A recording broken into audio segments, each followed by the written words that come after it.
We're talking about conditions for God's presence. We said make up your mind what you'll settle for. Take off your ornaments. Get hungry for the reality. And the fourth thing is, don't take no for an answer.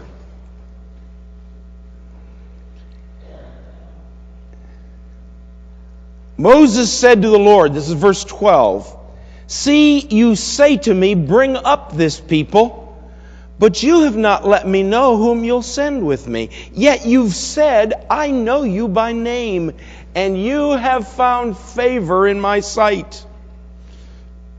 Now therefore, if I have found favor in your sight, please show me now your ways." Moses says, you say you know me by name?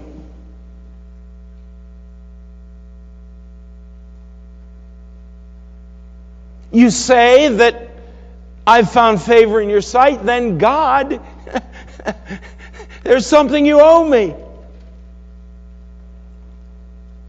As your son, as your child, there's something you owe me. You cannot deprive me of your presence.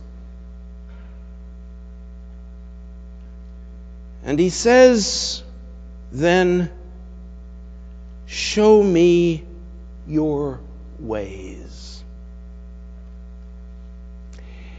Show me your ways. Again, you see, it's very easy for us to say, oh, I want to enjoy the presence of God. And we reduce it to that ineffable, mystical experience. That's not God's way. That's not the Bible's way. I want to know your face. And what does that mean? It means that I know your ways. I know how you act. I know how you behave. Here it is in the Psalms. He made known his ways to Moses, his deeds to the people of Israel. The fact is, God has been incarnating himself from the very beginning. Jesus was not an innovation. Jesus is the culmination of what God has been doing from the beginning. He's been showing us who he is by the way he acts. Show me your ways, O Lord. Teach me your paths. Teach me your way, O Lord. Lead me in a straight path because of my oppressors. And that's interesting. There are people who are after me. Show me your ways. Don't let me get off the road because I'm running away from those people.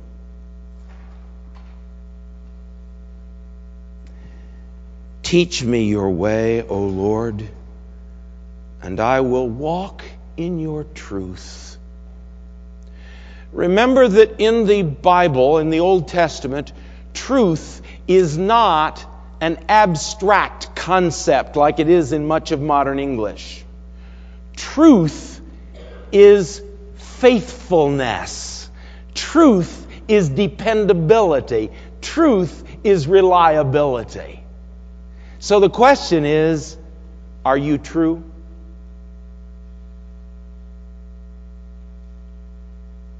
Well, I don't tell lies most of the time. That's not the issue. Are you a dependable person? Are you a reliable person? Can people put their weight down on you? Show me your ways, O Lord, and I will walk in your truth. I'll be reliable like you're reliable. I'll be dependable like you're dependable. I'll be faithful because you're dependable. And again, that's why in the Ten Commandments, to summarize all the sexual sins, one is picked out. It's the one that we have the least problem with. Oh, 2 kids fornicating in the back seat of the car. What a terrible thing. Homosexuality, what a terrible thing. Bestiality, what a disgusting thing. Incest, how terrible. Don't have an affair. Why? Well, God doesn't exactly spell it out, so I need to be a little careful. But I think I know. Because this is the sin in which faith is broken. This is the sin in which I say to the world, I can make eternal promises and break them at my convenience. And that's the way God is.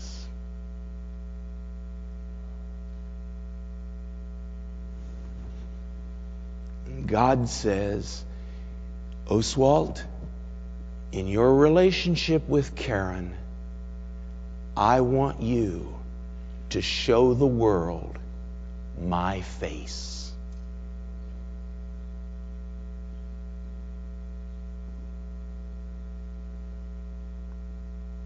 I'll walk in your truth. Give me an undivided heart. That I may fear your name. Well, now wait a minute. Perfect love casts out fear. But the fear of the Lord is a clean thing. Fear of some arbitrary tyrant who's going to get me the moment I look cross-eyed at him. Oh yes, perfect love casts that out. But the fear of the Lord that says, you are the great God. You are my Father who has given His life for me. Oh God, I fear to do anything that would break your heart. I fear to live any way that would suggest to the world that you're something other than you are. Teach me, O Lord, the way of thy statutes, and I will observe it to the end. Yeah. Have you ever noticed there are no trophies given out for good starts?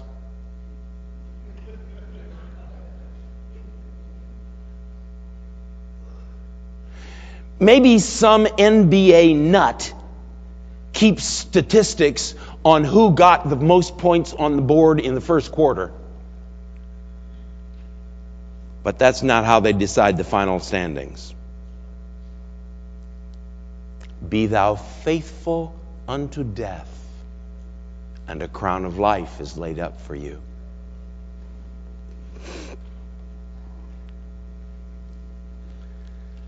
So Moses says, no, God, I will not take no for an answer. You've got to show me your face in your ways. Let me know you. And that, of course,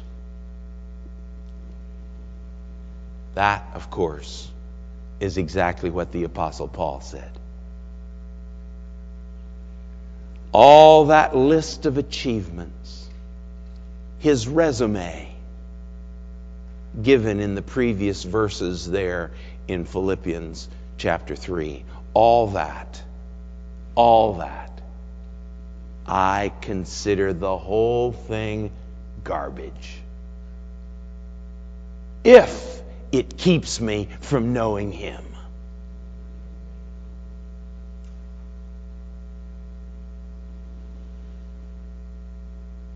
The surpassing greatness of knowing Christ Jesus my Lord. Now you've heard this, you've preached it, but it's still valuable for us to remind ourselves here. In the Bible, knowing is fundamentally an experiential reality. It's not knowing about God. It's not knowing things about Him. It's not knowing ideas about Him. It's knowing Him personally. And look what it means. Look what it means to know Him. Not having my righteousness, but His righteousness. The changed life that is a result of faith, not a result of my efforts. I want to know Him and the power of His resurrection. And notice the connection here then. How do you know the power of His resurrection? By sharing the fellowship of His sufferings. Oops. No. I want to know the power of the resurrection, but I want to know it from my lazy boy. You may be dead in your lazy boy, but God's not going to resurrect you from there. How much do I want to know Jesus? I want to trace His bloody footsteps up Calvary.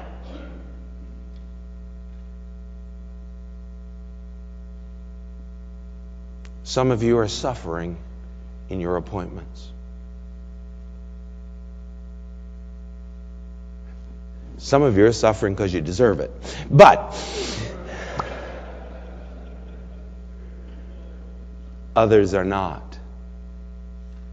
And you say, why would God do this to me? I'm doing my best. I'm spending time in prayer. I'm spending time seeking His face. I'm doing the best I know. Why would God do this to me? Is it possible that He's answering your prayer and allowing you to share the fellowship of the suffering of Christ in order that you might know His resurrection power?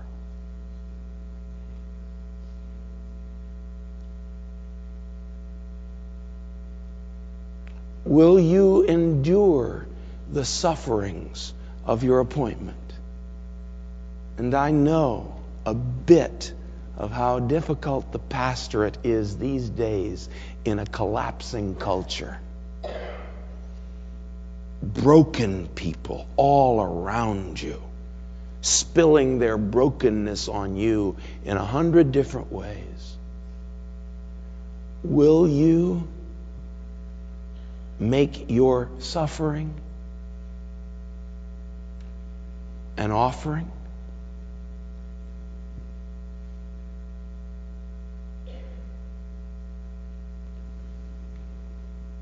I want to know Him. Being like Him in His death. What Paul is talking about here is God's ways. Just like Moses was. Won't settle for anything less, God. I want to walk where you walk. I want to know what you know. I want to do what you do. I want to know you.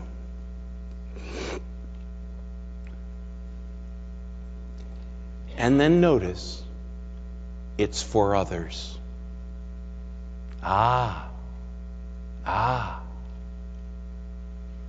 Is this face that I seek simply for me, so that I can have the wonderful satisfaction of knowing Him?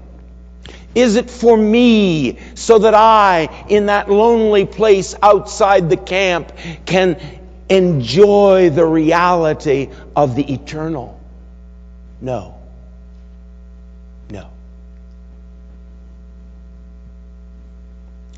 Consider, too, that this nation is your people.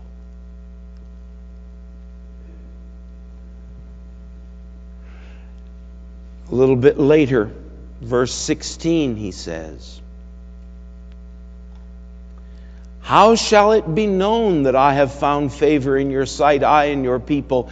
Is it not in your going with us, so that we are distinct, I and your people, from every other people on the face of the earth? Oh God, how is the world going to know that you are God? How is the world going to know that you, the Creator, are the only Savior unless they see your face in us?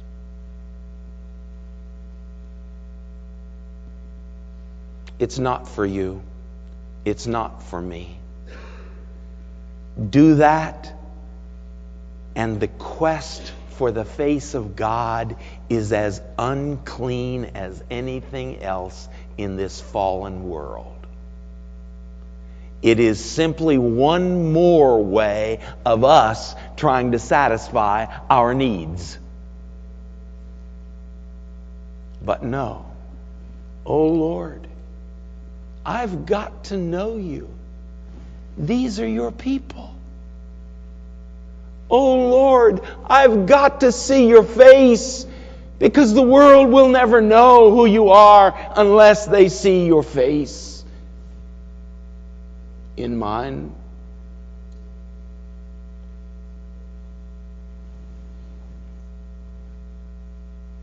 Moses says, God, I can't take no for an answer.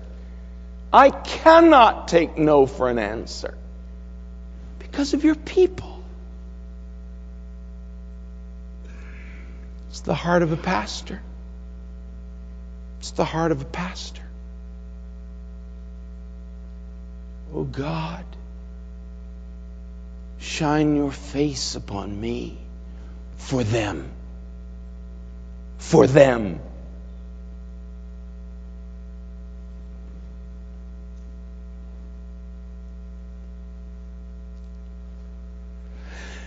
Now, interestingly, God doesn't take much convincing.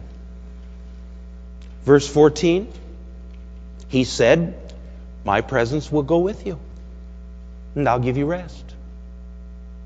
That's interesting, and I wish I had a lot of time to talk about that. The word there is the word that is used elsewhere for roosting. I'll give you a place to roost. And it is the picture of the bird flying. The hawks are after it.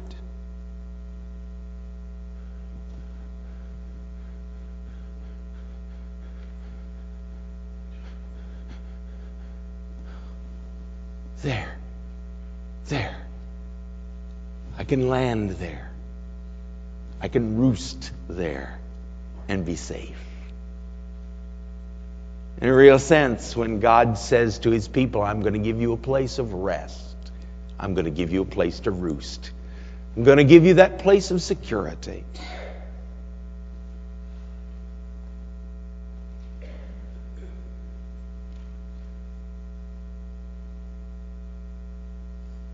Well, then, if God was so willing to be persuaded so quickly,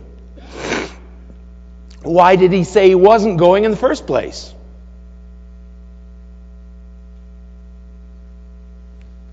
I think the answer is because Moses needed to confront the alternatives. Once again, as we've all experienced this, the great danger in life is drift. Years and years ago, I saw in a little date book which had sayings at the bottom of the page, loss of faith is rarely a blowout. It's normally a slow leak. And so, God says to Moses, I'm not going. Moses says, what? Is that the alternative? No, you can't do that. You've said you know me by name. You can't deprive me of your face. You've given me this responsibility. You cannot deprive me of your face. I've got to have it. God says, good. I'll go with you. To know what the alternatives are and to make a wholehearted choice. And I dare to suggest that may be what these days are about for some of you. You've become professional. You know how to do it. Even your devotional life is professional. And God says, I'm not going with you. What?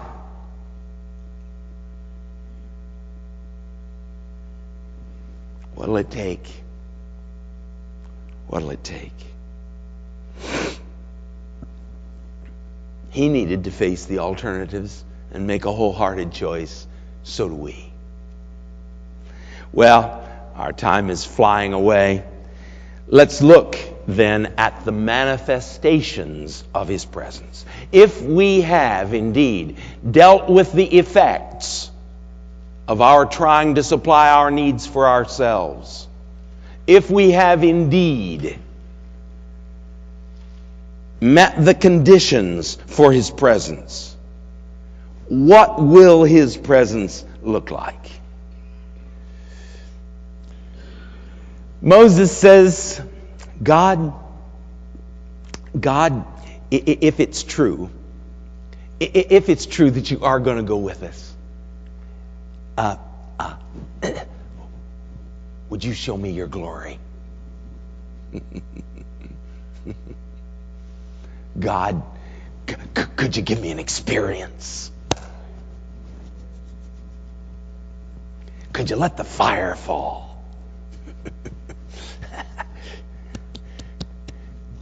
Could you give me an experience? Let me see your glory. Now in Hebrew, the word glory is not like it is in English. It's not something ephemeral and passing, like the glory of last year's 13-0 football team, which is this year's 0-13 football team.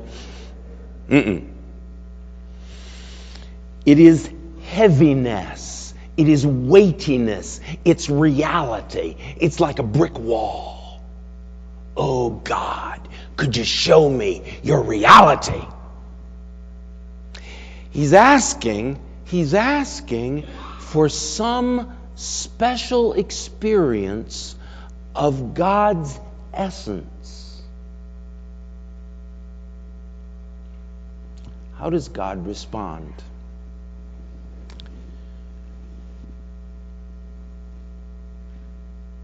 Verse 19.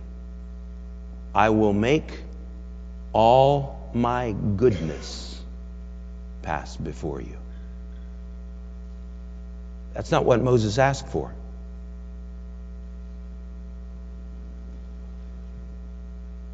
Moses asked for glory. God offers goodness. No, Moses, I will not reveal to you my essence. You couldn't understand it if I did. I tell you what I will reveal to you, though. I'll reveal to you my character. Now again, if I had a long time to talk with you, I'd talk with you about the pagan concept of holiness, which has to do merely with the essence of the gods that separates them from us. And the Hebrew idea that says, oh yes, God is separate from us, all right. But you know where He's really separate? In His character. Because you see, the character of the gods is just like human character. They're gooder than us and they're badder than us. They're crookeder than us and they're straighter than us. They're just us written big. And the Hebrew Bible says that's not holy. No, what really makes God other than us is His character. And now for the shocker, He wants to share that with us. Whoa! Me become holy? Yep. I'll show you my goodness. Not going to show you my glory. Well, as a matter of fact, God did give him a wonderful experience. But it's interesting what that experience is about. And we'll talk about that in about 3 minutes here.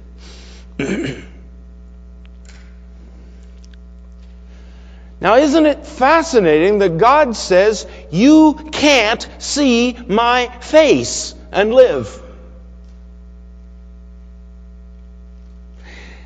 quite clear we're using the word in two different ways. We're using it metaphorically for His presence, for the reality of His person in our lives. And then we're using it literally.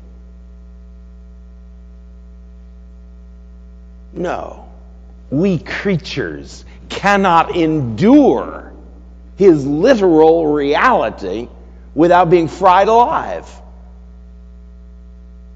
That's what happened to Isaiah.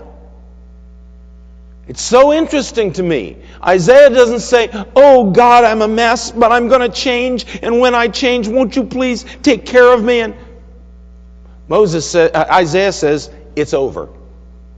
I've seen God. That's that. I'm dissolved like a pat of butter in the noonday sun. Nothing left of me but a grease spot on the pavement." You can't see God's face and live, and yet, you can know Him face to face. Isn't that wonderful? Isn't that wonderful? You